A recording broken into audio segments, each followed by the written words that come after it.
యమునోత్రికి వెళ్దామని బాగా మేము బయలుదేరామండి. ఇక నైట్ అయిపోయేసరికి ఇక్కడ ఆల్టింగ్ అయ్యాము. నైట్ మేము ఇది చాలా బాగుంది. వ్యూ చూడండి ఎంత బాగుందో. వ్యూ సూపర్ అండి. ఇక్కడ మేము హోటల్లో ఆల్టింగ్ అయ్యాము. ఇక్కడ మేము అడిగితే అతను ఏం చేశాడంటే మాకు చపాతీ అవి తినబుద్ధి కావట్లేదంటే ఇవ్వండి ఇక్కడ పొయ్యి ఏర్పాటు చేసుకున్నాం. ఆలుగడ్డ టమాటా కూర వండేసాము, పెరుగు చారు అన్నీ చేసేసుకున్నామండి. ఇదిగోండి ఇది అనమాట. ఇక్కడ నుంచి మేము యమునోత్రికి బయలుదేరాలి. బార్కోట్లో ఇక్కడ ఆల్టింగ్ అయ్యి ఇక ఎర్లీ మార్నింగ్ ఇప్పుడు 8:30 అయిందండి. 8:30 వరకు మా వంట అయిపోయింది. ఇది ఒక సరదా అండి. అంటే అన్నీ దొరుకుతాయి కానీ ఇది ఒక సరదా. మనం వండుకొని తింటే అదొక వేరు. అంటే ఇది ఒక పొయ్యే కాదండి. ఇదిగోండి అక్కడ ఇంకా ఇదిగోండి అక్కడ కూడా పొయ్యిలు పెట్టేసి అది కలిసి వాళ్ళు ఆగిపోయారండి. ఆ 2 బస్సులు ఆగిపోయాయి.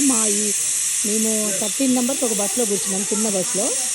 మాది వచ్చేసింది. ఇంకా మేము ఈ వంటలు ఇవన్నీ ఏర్పాటు చేస్తున్నాం ఈ 13 నెంబర్స్ కోసం. నా ఈ వీడియో నచ్చితే లైక్ చేయండి, షేర్ చేయండి ఫ్రెండ్స్. Thank you. మీకోసం ఇన్ని వీడియోస్ చేస్తున్నాను. మీరు ఒక్క లైక్ చేయండి ఫ్రెండ్స్. లైక్ చేయండి, షేర్ చేయండి, సబ్స్క్రైబ్ చేసుకోండి. Okay, thank you friends.